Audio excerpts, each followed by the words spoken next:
So any seated position, sitting up on blocks or whatever, kneeling, if cross legs isn't comfortable for you, you could come to kneeling. But any position where you can sit nice and upright and then have some space for your lungs and for your heart center, so that we're not feeling sort of closed in or that we're shrinking. So whatever works for you there. And then just start to let the shoulders relax a little bit. And close your eyes. Just bring actually the tip of your tongue as well to the roof of your mouth. And then begin to relax your jaw. Let your facial muscles rest, your throat rest. And then exhaling everything out through the nose. Just noticing the empty space at the bottom of the exhale. And then right at the beginning of the inhale, notice that first sensation at the tip of the nose. And then just observe the breath in and out through the nose. Just noticing the quality of the breath. Is the air warm? Is it cool? Feel the sensation within the nasal passages.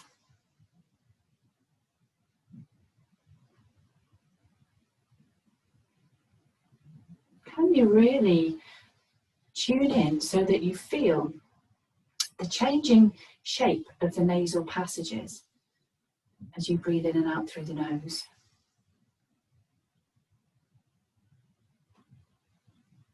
Maybe you can start to notice the narrowing right at the top of the nasal passages. Noticing how that affects the flow of the air in and out through the nose.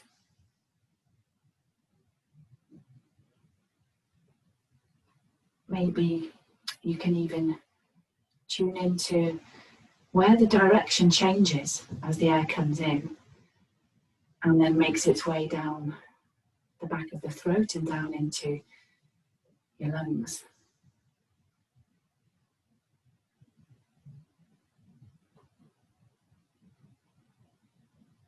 Can you notice where that is on the out breath as well?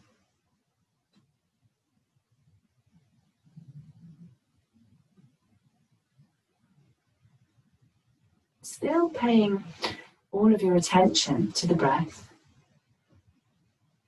can you start to expand a bit more into the ribs, your abdomen, the back ribs, but still paying that really close attention to the passage of the air in and out through the nose.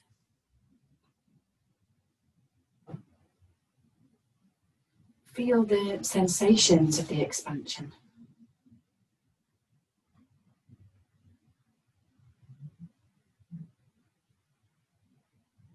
Can you still notice the temperature of the air?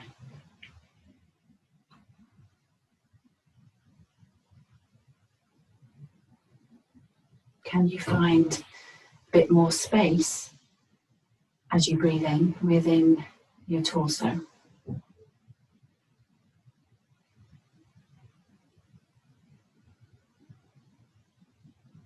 And then can you use your exhales to soften and relax?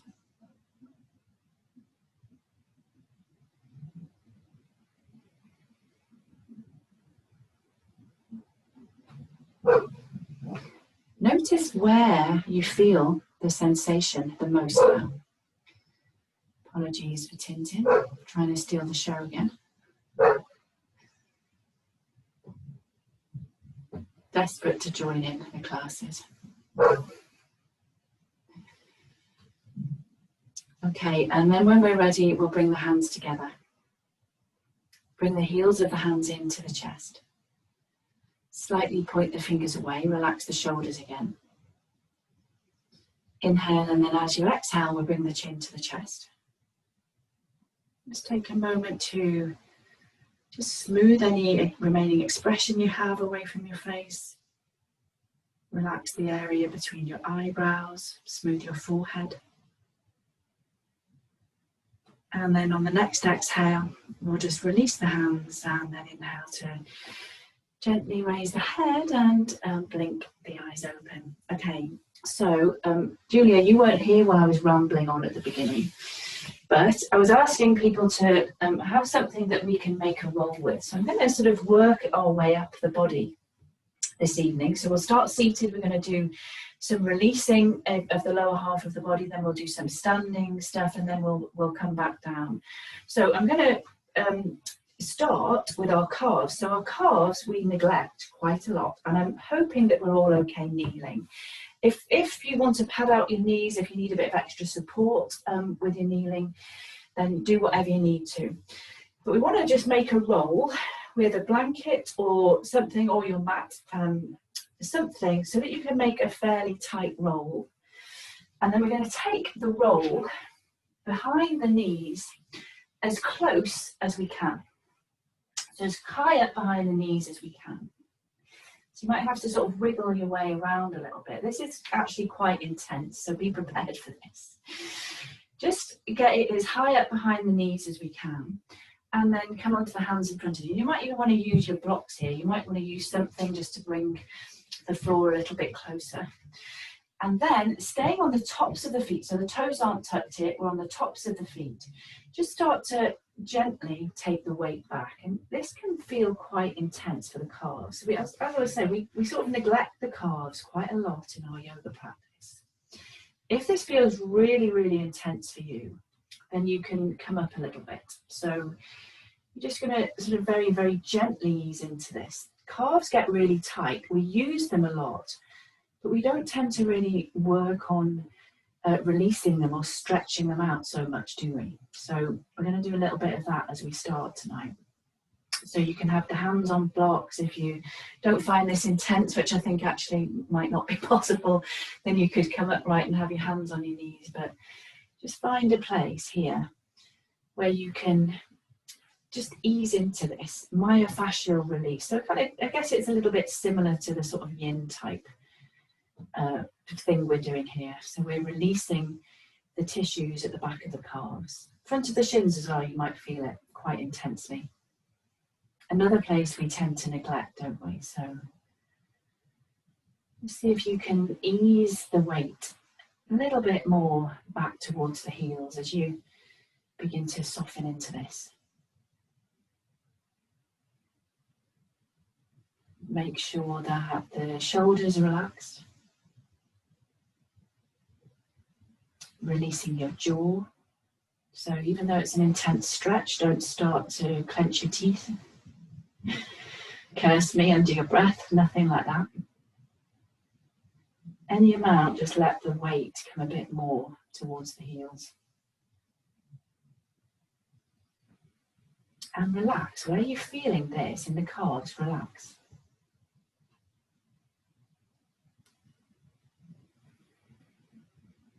Okay, when you're ready, we'll come up from there. We're just going to move the roll a little bit further down. So it doesn't want to be so low down that we're anywhere near the Achilles tendon. We want to stay on the calf. So we don't want it to go anywhere lower than about halfway down the calf. But just move it a little bit further down and it will feel different again. You're going to find a different part of those calf muscles and you can start to release them. If you do a lot of running and other stuff, you might find this really intense. It's quite a useful little stretch to do actually, if you can bear it. And then same thing, just start to gently let the weight come down towards the heels. And if you're already cursing me and wondering why you're here tonight, just see if you can come to your breath. Stay with that sensation of the breath, maybe that place in the nasal passages where you feel the direction change of the breath. You can focus there. Make sure you haven't started to grit your teeth, don't tense anywhere. Softening into the calves. So a bit like a self-massage this really, isn't it? Really nice to just release the calves a little bit. Okay, taking another breath, we'll come up. And then just taking your roll away, chucking it to the side or whatever. And then bringing the weight forward, and we'll tuck the toes under. So I'm going to just stretch the bottom of the feet now. We're familiar with this, most of us, this intense toe stretch. Some of us find this really, really challenging and difficult, don't we? So if that is you, you can modify it as much as you need to. You can be forward like this and just have the toes tucked. If you start to find this a bit more comfortable, think about bringing the big toes together and the heels together, and then coming back and sitting onto the heels that way. And you might find the little toe gets stuck, so you might just need to help the little toe forward as well, so that you're stretching all of the toes, and then you can come upright. So if it is any consolation to anybody, I used to really find this very difficult to be here. And then you find you start to get a bit anxious and a bit annoyed when you find something really challenging and intense, don't you? You get all those feelings that come up. So again, if that's you, just try to stay with the breath. We don't want to let the ankles sort of sickle out here and collapse. So keep squeezing or thinking about squeezing the ankles towards each other. So we're not sort of collapsing and nothing splaying out. We're keeping a little bit of integrity, keeping the ankles drawing towards each other. And then maybe you can spread the toes. If you're feeling not too much sensation here because you're used to it, you can even think about seeing if you could bring the knees a bit further back and then coming back, and you might feel more of a stretch. Okay, so we're stretching the fascia at the bottom of the feet here. And a lot of people I come across in yoga classes suffer with plantar fasciitis, and this is a really good way to help to ease plantar fasciitis. If you do get that, just be a little bit careful, don't let the sensation get too intense here. But it's really nice to maybe do this early in the morning. If you do suffer with plantar fasciitis, just a little bit of this early in the morning helps to warm up the fascia on the soles of the feet. So keep the shoulders relaxed, release your jaw. You might be starting to feel some quite intense sensation here. Maybe you can squeeze the ankles towards each other. Stay with the focus on the breath, don't curse me. Okay, taking another breath, and then just come off the toes, untuck them, and then come back down onto the tops of the feet. So now, keeping the ankles squeezing towards each other. So we're not again letting things sickle and collapse. We're staying on the tops of the feet, the ankles are squeezing towards each other. Now we're stretching the front of the shin and the front of the ankle. And again, if you don't feel that much sensation there, you can make it more intense by leaning back a little bit and then maybe propping the knees up. So that's an option for a more intense version of this. So again, up to you, depends what the sensation is like that you're having. And you might just find a little bit of movement around, sort of changes that, and you find tight areas. Actually, quite a lot of connective tissue and muscles around the calves and the shins, and we can just really gently sort of stretch it out here. But to your degree, again, this might feel really intense for you. I know that people who do a lot of running and things like that get really tight at the front of the shins, don't they? So, you know, do your level of this. Don't curse me. You're going to notice what a difference this makes to how our legs feel quite soon. Okay, from here, if you've got the blocks under the knees, we'll just remove them. And then come forward. Just take the weight a little bit forward, and then you might just want to tap the tops of the feet there. Just get rid of any little bits of tension there. You might not be feeling your feet too well there. So bring a little bit of movement back.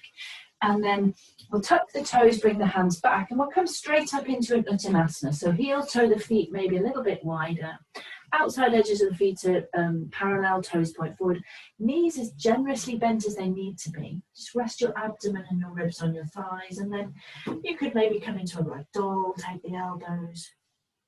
You could sway a little bit, maybe from side to side. You can nod your head yes, maybe shake it no. So what movement here do you feel that you need to take? Maybe you can start to think about rotating the sit bones a little bit more towards the ceiling, maybe not. Just pay attention to how it all feels. And then from there, we'll release the hands and just walk the hands forward or the feet back or whatever to come into your downward facing dog. And I'm not going to stay here too long, but just walk the legs out in your downward facing dog. Notice how the low legs feel already. Notice any sensation you have. You might want to tiptoe, sway a little bit, whatever, but noticing how it's all feeling. Okay, on our next inhale, we'll take the right leg up. And then as we exhale, we will step it forward. And then from there, we're going to drop the left knee. So you might well want to pad that left knee if you have your blanket handy. If you find that it's quite intense having your knee on the mat, then you can always use your blanket. Sometimes it's just quite nice to have that extra bit of support, isn't it, for the knee? And then from here, we'll come straight into a half Hanumanasana. So send the weight back and straighten into that front leg as much as you can. Try and be square with the hips here. So notice if you sort of go a little bit squiffy, which I tend to do when I first come into this. I tend to sort of go a little bit wonky. So try and be as square with the hips as you can. And if you can draw the right toes back towards you, then great. That increases the stretch. And again, we're stretching the back of the calf as well, aren't we? So you can do that. If the knee needs to stay bent because you find it really intense, you can keep the knee bent. If the floor feels miles away, you can use your blocks here as well. So remember that when we're coming forward, we want to try to get out of the habit and try to avoid just sort of curling the back to come forward. It's tempting to just want to get our head down as low as it can be, isn't it? But it's really not about that. And I know that you all know this, and I go on about it all the time. But really try to think about that lengthening. Be spacious. If you collapse forward like this, you're losing space, aren't you? It's like we're closing in. So make sure you're not doing that. Think about the chest forward. It's also putting a lot of strain onto the discs in our back, and we don't want to be doing that. It doesn't matter how far forward you're coming. It matters what the sensation is that you're having. The other tendency that we have here in half Hanuman is we tend to sort of tuck the tailbone a little bit because it's a hard stretch, isn't it? And we tend to end up sort of with the tailbone a bit tucked, and then we're curving the whole of the low half of the body. So can you draw your top of your right thigh bone back into the hip socket, and at the same time it's like you're trying to rotate the hips out from under you and back. The tailbone, maybe you can get it to point a little bit further back.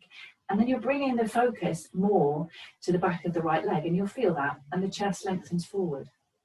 You might here want to bring the left hand up, and you can take the right toes and maybe draw them a bit closer back to you. You might not, though. So again, it's your variation of this, your version of this. That can make it even more intense again. And I think we're all okay with our knees, aren't we? I hope we are, because from here, we're going to come straight into a half Virasana. So just sending the weight back, we're already setting up for that. Untuck the toes on the left foot if they're tucked, and then just ease your way straight back into a half Virasana. Now, if you really don't like this, it's a half hero pose. If you really find this hard, then the options are that you can sit up on a block. So sitting up on a block just maybe gives you a bit of space while you get a little bit more comfortable in this pose. It can take a bit of time. So you can sit up. If sitting up on blocks doesn't work to make it feel easier, you can take that lower leg a little bit out to the side as well. If none of that works for you, then you could, if you wanted to, just come into like a Janu position or a tree position with the legs. But if you can be in half Virasana, then be in half Virasana. You might, in your half Virasana, find that your hips are kind of a little bit skew, and you might want to use your blanket or something just to even out the hips so that you can try and be as level on your sit bones as you can. And you also might need to just move that left calf flesh out of the way. We don't want that left ankle sickling out here either. So can you squeeze that outer left ankle in so it's compact in our half Virasana? And then for some of us, being here can feel really intense as it is, can't it? So feel free to stay upright. It doesn't matter. Again, you're working with what feels right in your body. You might just be getting used to this position. The knees are also quite close together in a Hatha, so you can stay with that if you want to. Otherwise, we'll bring the fingertips down to either side of the right shin, and then inhale to lift the chest. And then as you exhale, come forward. Keep the length again. Think about the space as you come forward. So you're not collapsing, you're not losing space, you're maintaining the space. Think about the abdomen coming first down, and then the ribs, and then the chest, and then the upper body last. And you might reach and take the foot. If you had a belt and it helps you here with your forward bend, you can use your belt. So if reaching the foot means that you're going to be curving and putting strain on the back, use your belt. And then you can think about that forward motion with the chest. And maybe you draw the toes back towards you there as well.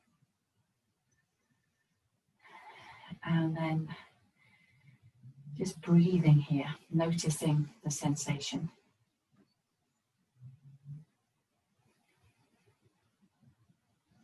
Resist the temptation always to push it. And we all do it, don't we? I know we do. I know I do.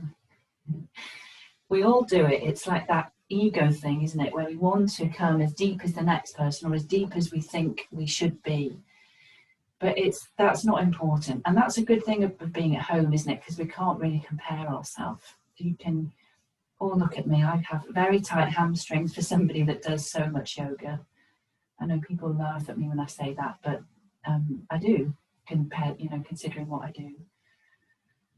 Okay, right, so from here, we're going to walk the hands up. If you've come forward, we'll walk the hands up. And then we're going to bend this right knee and come into Crouchasana. Now, usually when we do this, it's not an easy pose, it's not a beginner's pose. I know none of us are beginners.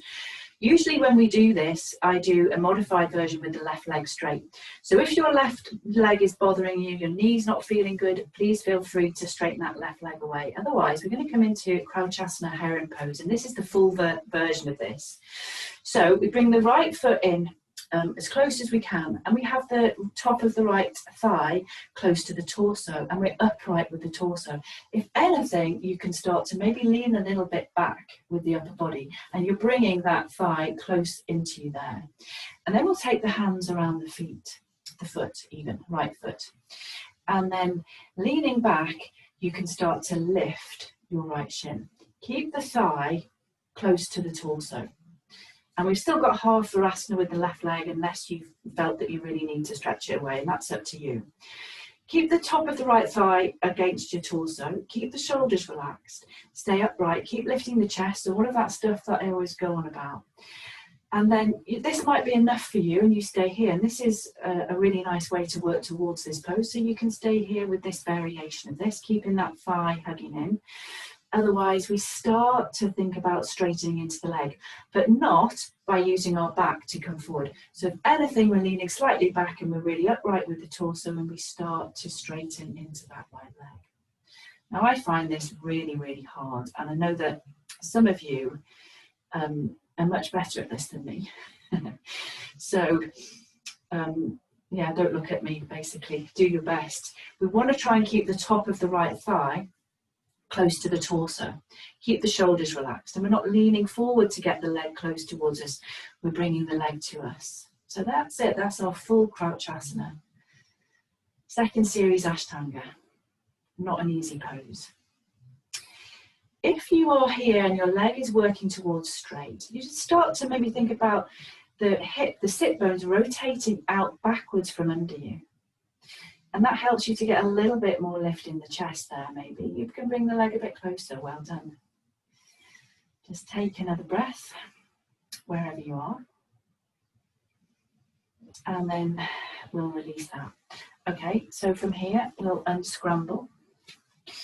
Just come to a Dandasana briefly. Bring the leg, both legs out in front of you. You might want to point and flex. Your left knee might be feeling like it's about 90, so just give it a little bit of movement. And then we'll cross the legs and come to a downward facing dog to find our half Hanuman on the other side. So you can always go straight there if you want to. If you want to skip the downward facing dog, you can go straight there. So, but just come to downward facing dog and observe how the legs feel. Do you feel any difference between the legs? Maybe you need to move there, you need to pedal. Just do whatever. And then inhale, take the left leg up. And then exhaling to step it forward. Dropping the right knee, padding it out if you need to. Take your blanket and pad it out if you need to. And then you'll come straight to half Hanuman. So take the weight back. And again, it's your version, isn't it? So don't straighten the leg if it's too much. I know it's a strong stretch. It's a really nice way to work on our splits. In fact, if you are working on your splits, you could come further into this if you want to. So it's up to you. Use your blocks if you want to. Try and be square with the hips. So I tend to go a bit squiff here if I'm not thinking about it. Be square with the hips. Notice what's happening. And then same thing here. No, are you tucking the tailbone to make it feel easier? So can you draw the top of the left thigh bone into the hip socket and then rotate the pelvis out from under you? So the tailbone's pointing more back. And you feel that, don't you, quite strongly at the back of the left leg if you get that. Think about maintaining the space in the torso. We're not collapsing forward. We're reaching forward with the chest. And then maybe the right hand comes up and you can bring the toes back and you can make that more intense there. Up to you. Just releasing the jaw, your throat. Not tensing anywhere that we don't need to be. We're still thinking about lengthening forward.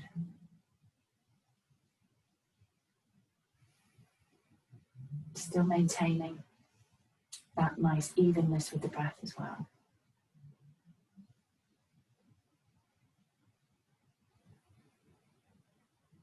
Okay, so from here we'll find our half Virasana. So it's not the most graceful of transitions, is it? Doesn't matter.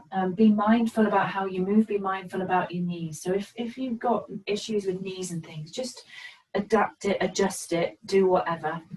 And get there in the most mindful and kind way that you can for your body. It doesn't matter what it looks like.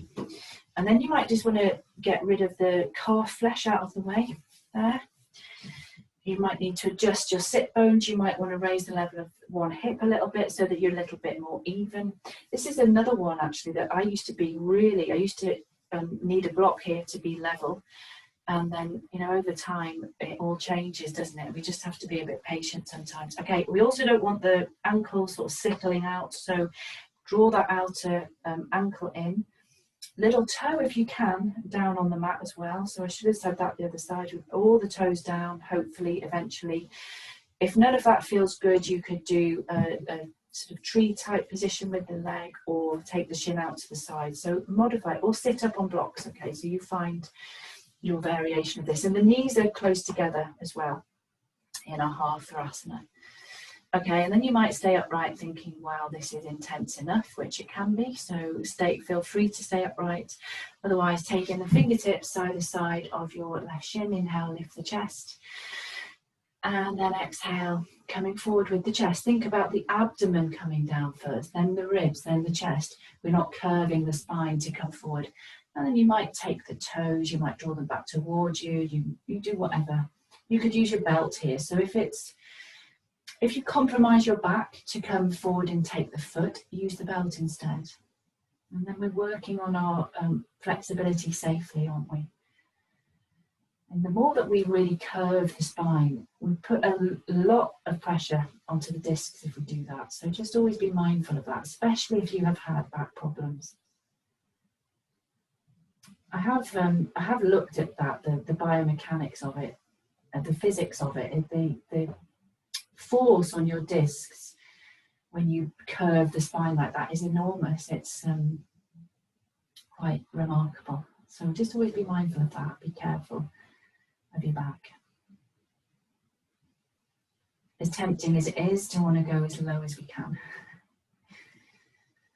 Okay, so we're going to start to think about Crouchasana on this side. So if you walk the hands back up, if your knee needs to stretch away and you want to do that other version that we do, you can stretch the right leg away. So feel free.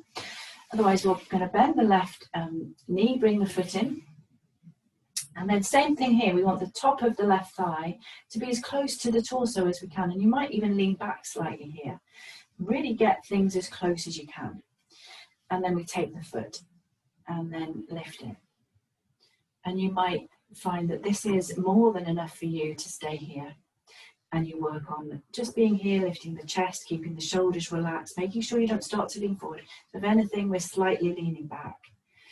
Keeping that contact with the thigh and the torso as much as you can as you start to straighten into the leg. It should be, actually I did this, didn't I, a while ago. You can sort of think about coming into Navasana this way as well. It's really intense. Did that a while ago, I think, on a Friday morning. Might revisit that again. Okay, keep the shoulders relaxed. Keep the top of the left thigh as close to the torso as you can. Just straightening that leg as much as is appropriate for you. There's a reason it's in the second series of Ashtanga. It's not an easy pose. Keep the shoulders relaxed. Keep your jaw relaxed. Can you keep that nice, even quality with the breath?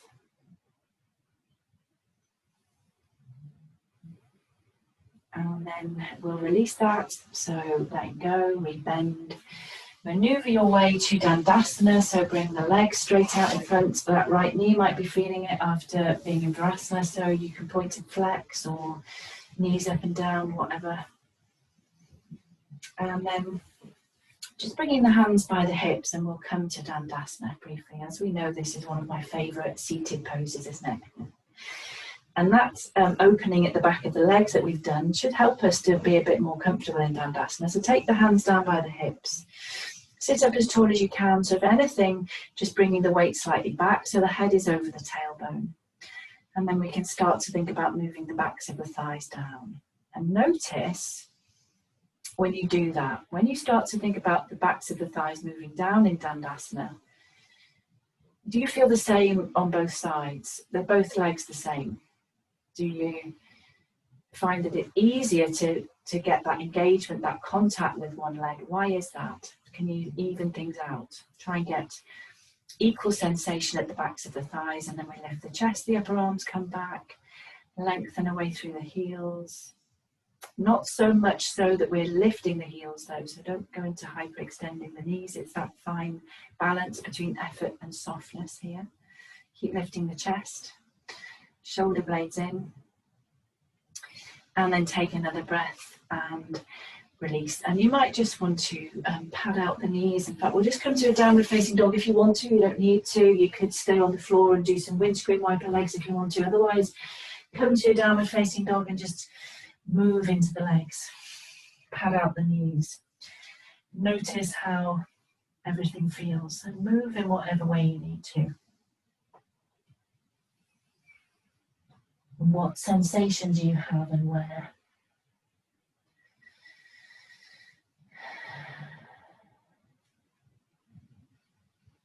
Okay, from here we'll just come back down to the, in fact we'll come to seated. So if you're working on your jump throughs, you could do your ankle to wrist. You might do a little hop into cross legs. You might be able to bring the legs all the way through and put your bum down, so you can work on that if you want to. And then we'll come into Janu. So bending the right knee, taking behind the right knee actually is a nice way to come into this. Take behind the right knee and then draw it back from there. And then the right heel comes in. So when we come into Janu Shisasana, which I still can't say, think about, again, sit bones rotating slightly out from under your back so that you're not collapsing into the pelvis that way. You're nice and upright and you can keep that space. And then can you reach away from a line, an imaginary line from your inner right groin to the inside of your right knee, reach away along it. And then maybe from there, you can think about just tucking the top of the, or your sort of outer glutes under slightly as you reach away along that line. And you feel that in the right hip. turn yourself to face the straight leg. Hands come down either side of the shin. You could use your belt here as well if you want to. And then inhale to lift the chest. And then as you exhale, come forward. Abdomen first, then the ribs, then the chest. And it doesn't matter how far you come. Remember, pay attention to the sensation. Don't put unnecessary strain on your back. And as always here, or I don't always say it actually, but I often do, there's a tendency for the left side ribs to drop here, and we go a little bit skew with the upper body. So you can counteract that by taking your left hand out to the left, and I hope you can all see this here. I'll turn around. You can counteract that a little bit by taking the left hand out to the left and just gently pressing into the fingertips to lift the left side ribs so that your torso is nice and square. And then again, it doesn't matter how far forward you come. You might take the right hand around the toes, and then you're thinking about abdomen, ribs and chest in that order as you come forward. Keeping everything relaxed. And oh my word, I don't half waffle. Okay, inhale, come up, exhale, release, swiftly moving on. Stretch the right leg away. Left hand behind left knee, healing. Same thing here though, and every time you come into Janu, start thinking about this. That line, imaginary line from the inner left groin to the inner left knee, reach your way along it. Left outer glute tucks under a little bit there, and you feel that in your hip, don't you? Turn yourself to face the straight leg. Fingertips either side of the shin, inhale, lift the chest. Exhale, come forward, abdomen towards the thigh, then the ribs, then the chest, in that order. Right hand can come out to the side to just help you gently lift the right side so that we're not dipping down here. We're thinking about what's happening. You could use your belt again if you want to. Left hand could come to the toes. Just being mindful that you're not overly curving your back and still reaching away along that line from the inside of your left groin to the inside of your left knee. And you feel that quite strongly in the hip, don't you? Okay, taking another breath and then release. We'll stretch the left leg away, pad the knees up and down, do whatever. And then crossing the shins and coming up to downward facing dog again. I'm going to come to a crescent lunge, so if you want to skip downward facing dog, you can get your way to crescent lunge however you want to. Okay, from downward facing dog, inhale, take the right leg up, and then exhale, step it forward. Okay, it's my favourite thing to do, isn't it? Crescent, we know that. Adjust your feet, and then we'll bring the hands to the waist as we inhale and come up. Some of us have done quite a lot of these already today. You might be feeling it. It's quite wobbly with the hands on the hips, isn't it? So remember that back knee can be as soft as it needs to be heavy in the tailbone. We want to try and be quite neutral in the pelvis here. We're not sticking the bum back. So keep that back knee as bent as it needs to be. Hands on the hips here. In fact, we'll keep the left hand on the hip, and you can take your right hand more to your bum, to your glute. And again, a little bit springy in the legs. Okay. A little bit of springing going on in the legs. And actually, because we've done quite a lot of opening, you might feel a little bit different in your crescent lunge now.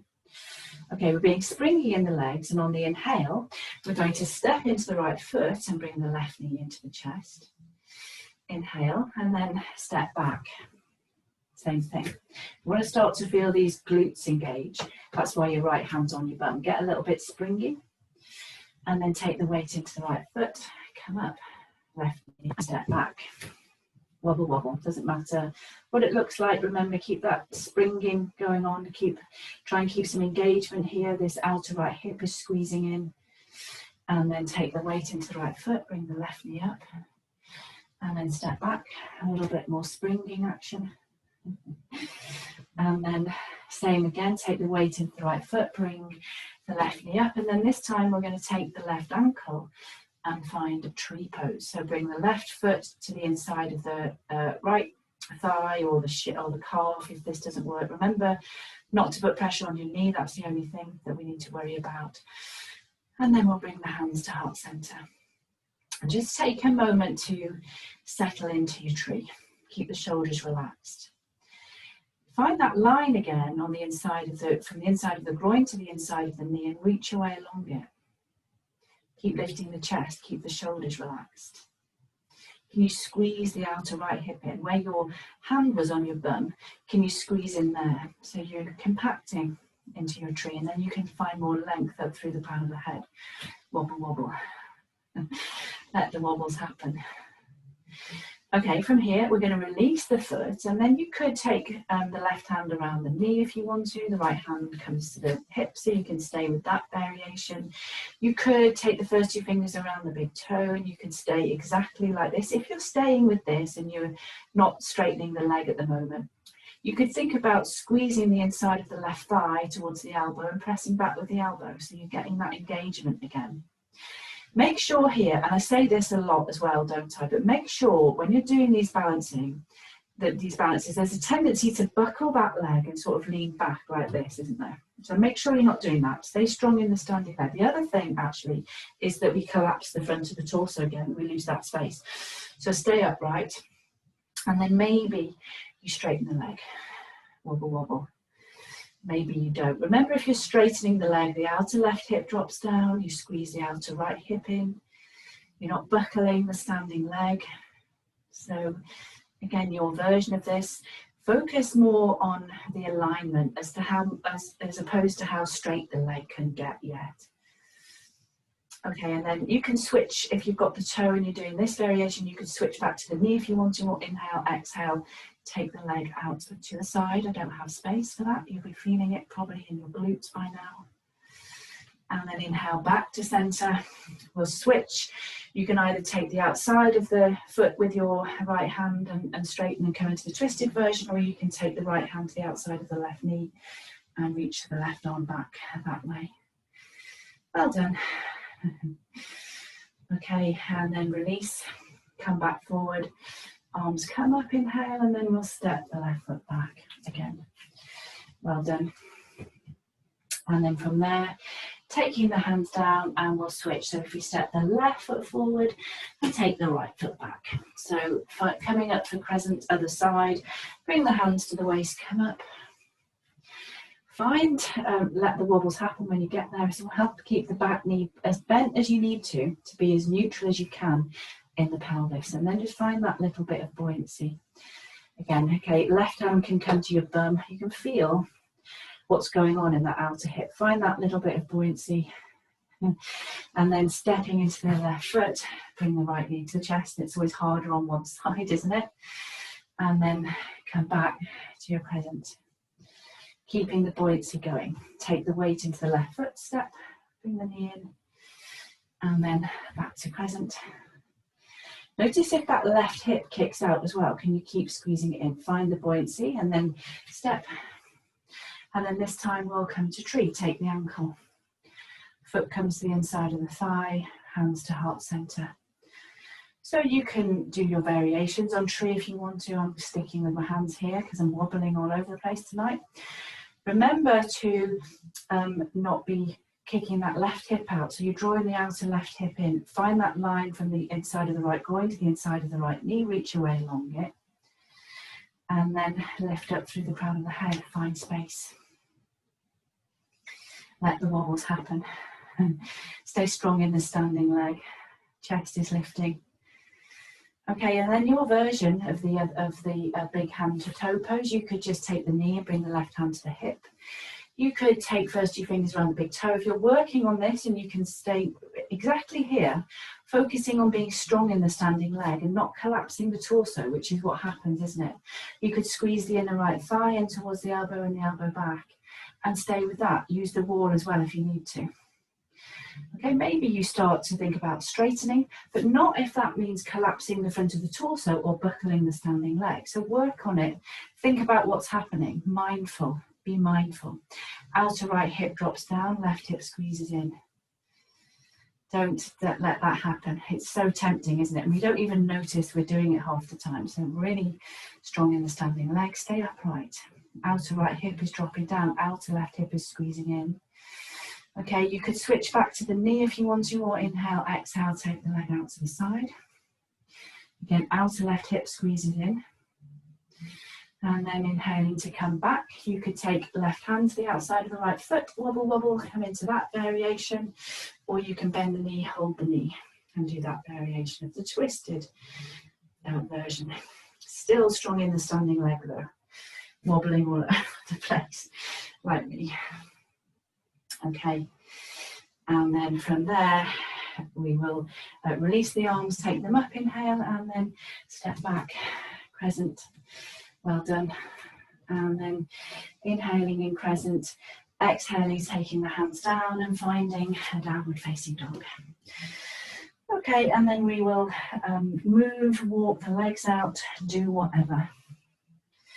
Okay, so we've worked the lower half of the body quite hard, deceptively hard actually, tonight. So we're going to turn everything upside down and do an inversion, and I'm going to give you the choice which one you want to do. So you could come to a shoulder stand if you want to. You could come to a supported shoulder stand, which is really nice, and you'd have a block for that. So supported shoulder stand is a nice option. You could stick to Viparita Karani if you want to. So for the supported shoulder stand, you would come down onto your back and then press into the feet, lift up, take your block at the sacrum, so same as when we're doing the supported bridge. Make sure that you're supporting the bony plate at the lower back when you do that. And then the legs come straight up, and that's like a really nice version. Make sure that your block is stable if you're doing that. So you could do that if you wanted to. You could have your block on a lower height. You could do Viparita Karani. You might even want to maneuver your way to the wall actually and do it at the wall, because that's lovely, isn't it? You might want to come into full shoulder stand.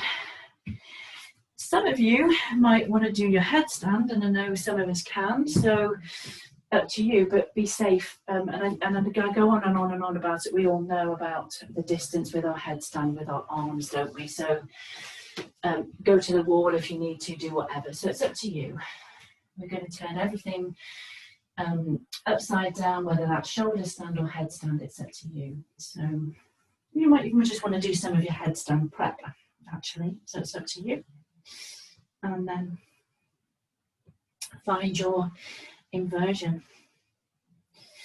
So if you are doing your headstand, remember that we want to be as straight as we can be, and we often have the feet kind of a little bit forward and we don't realize it.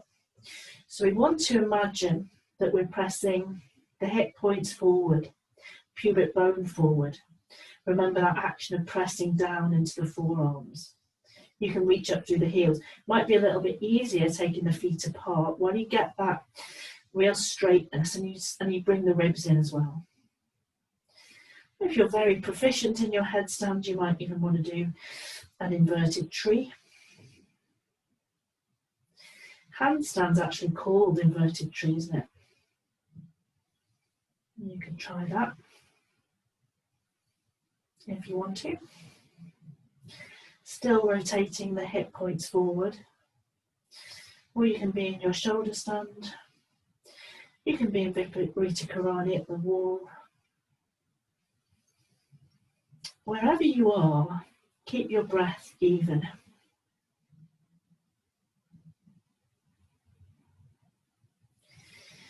And then wherever we are, we'll come down. If you've been practicing your headstand or working on the shoulder stability that we do in our headstand, you just come to a child's pose for a moment. Rest, relax the shoulders. If you are in your shoulder stand or supported shoulder stand, you could make your way to a supported bridge, because that's where we're going next. So up to you.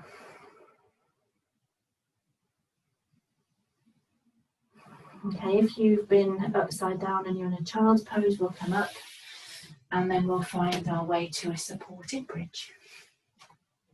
So this is one of my favourite things to do as well, as a lot of you know. And again, you know, we have these blocks. If you have the bigger blocks, you can use a few of them. You could use your blanket, you could use anything to raise the level a bit.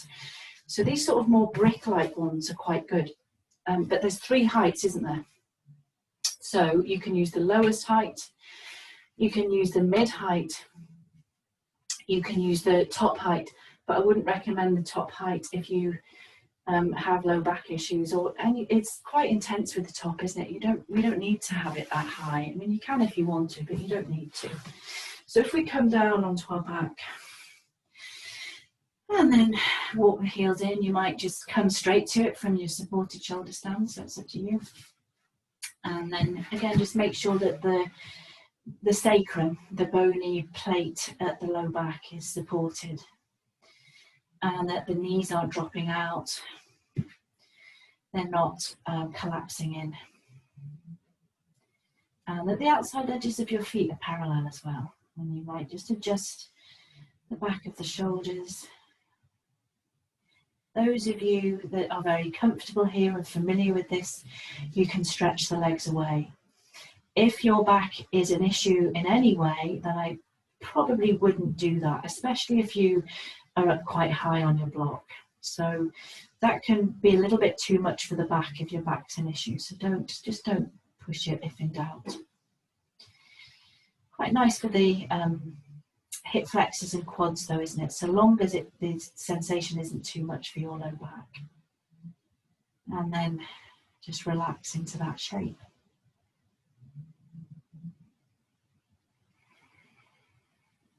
Whichever version you've come to. Notice how do your legs feel? What sensations do you have? Where do you feel it the most? And if you straighten your legs and it starts to get too much, you can always come back.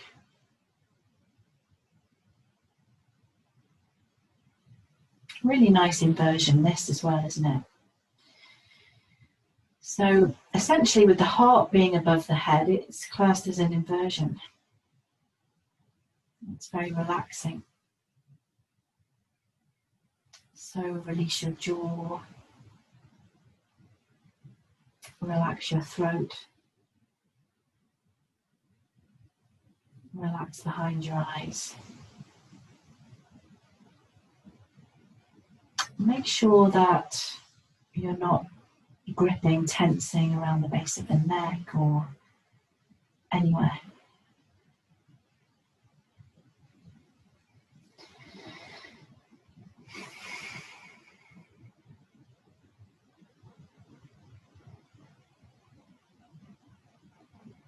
Okay, so if you're on one of these blocks like I am, these sort of fatter, smaller ones, we're just going to lift up and adjust it to the next height down. If you're on a couple of the bigger, flatter, rectangular ones, you're just going to maybe remove one, and so you come down a level.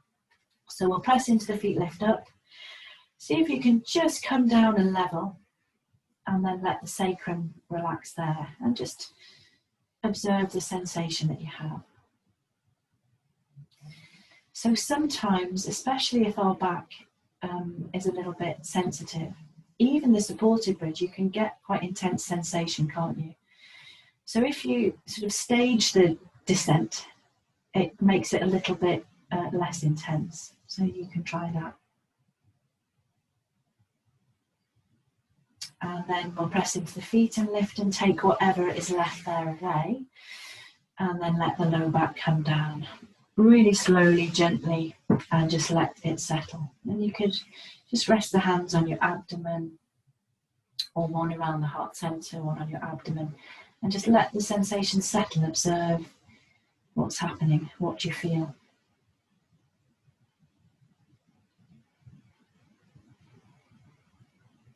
Okay, we'll make our way to a recline twist. Make it as intense or not as it needs to be for you. So if you walk the heels in, you could just keep the legs like this and twist like this, or you can cross the right leg over. So it's up to you, make it as intense or not as you want to. If you're crossing the legs, if the right leg's crossing over the left, just pick the hips up about an inch to the right. Arms out to the side in a T, and then inhale, exhale, knees come over to the left. And you can make it that more gentle by using your block as well there, can't you? To not let the knees come too far. So just really be aware of the sensation. Again, those of us with bad backs don't need to be doing these really deep twists. I find that the supine twist, the recline twist, can be really intense for your low back. So just support it. Maybe don't cross the legs, make it gentle. So I tend to do the upright twist more at the end of a practice for that reason.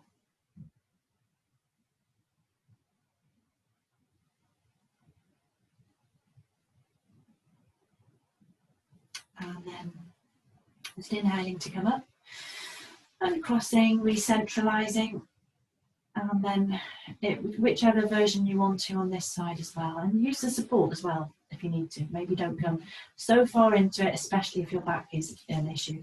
Inhale, exhale, let the knees come to the right. And then using your block, maybe you gaze over the left shoulder. Maybe having the legs crossed is too much for you at the moment and you uncross. So just do whatever.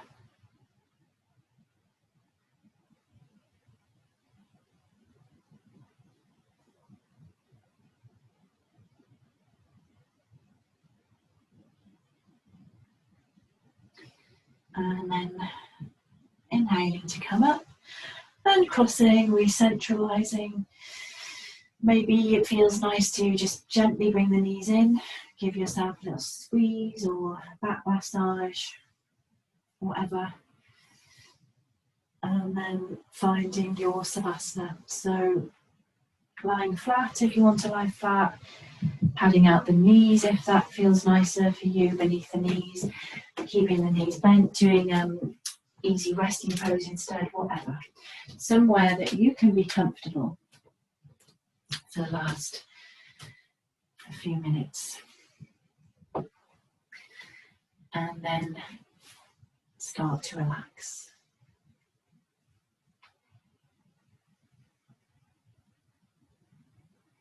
Release your jaw. Relax your throat.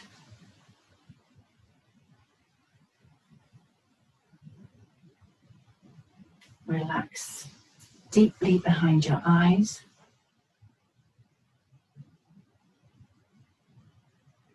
And deeply into your abdomen.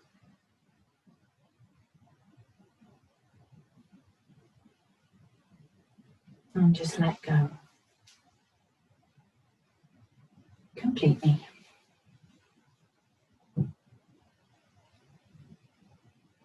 Just for a few minutes.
And then just very slowly bringing your awareness back to your breath. Gently move fingers and toes. Taking a nice long, full, deep inhale, have a stretch.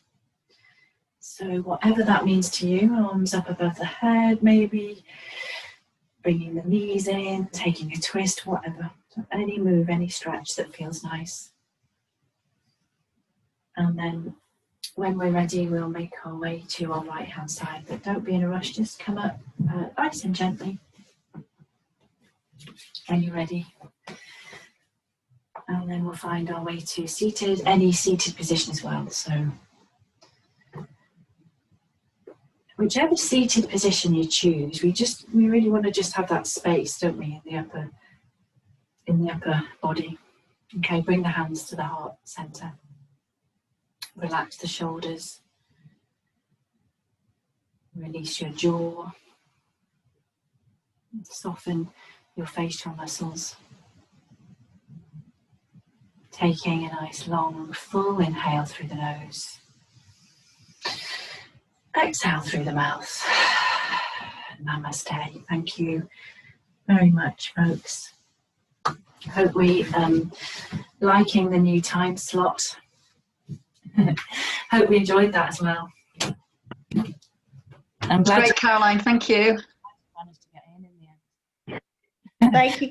I'll see you either tomorrow or next week, hopefully. So if I stick to this on a Thursday, remember, like Hatha, if you want to go over any stuff, let me know. If there's anything you think I want to do a bit more of that. Shoulders. All right, yeah. Shoulders is popular, isn't it? Okay. Have a lovely evening, folks. Thank you. Bye. Bye. Take care.